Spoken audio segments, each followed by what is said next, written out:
Hey, Frank Mayhearn, privacy expert and blackmail strategist. I'm going to talk about the risk of escort blackmail. Now, most victims of escort blackmail are caught up in the cartel blackmail scam. What that means is, you text an escort online from your mobile phone number. What they do is they search the number on a database. They identify you, your spouse, your address. And then you get either a call or some text messages from someone claiming they're part of a cartel. They're going to come and they're going to hurt you, your family, if you don't pay X amount of dollars. Now, that's just a scam, okay? But what you do have to be careful of is they do have, screenshots of you contacting an escort. And if you're married, that can be used against you as leverage and blackmail. So you still need to handle it as if it's real blackmail, but the threat itself is just unrealistic. Now, if you connect with an escort and you go and visit them, you do run the risk of them snapping some photos where you're unaware and in a state that you don't want others to see. It's a precarious situation because you don't know who you're walking into, in that door. Okay.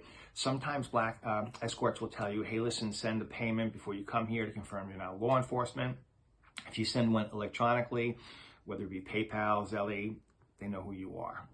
Then if they know who you are, and if you're married, they know who your spouse is, or they'll figure out where you work if you're not married, or your social media.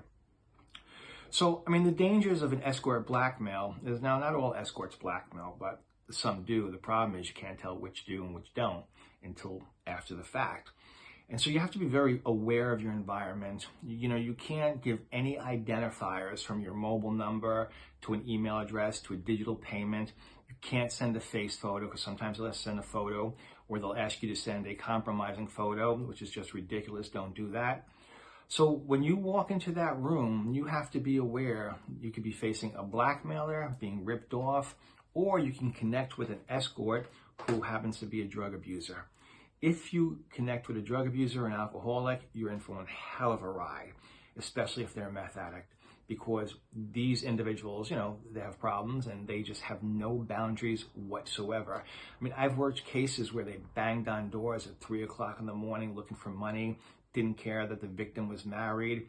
So, it's kind of like buyer beware.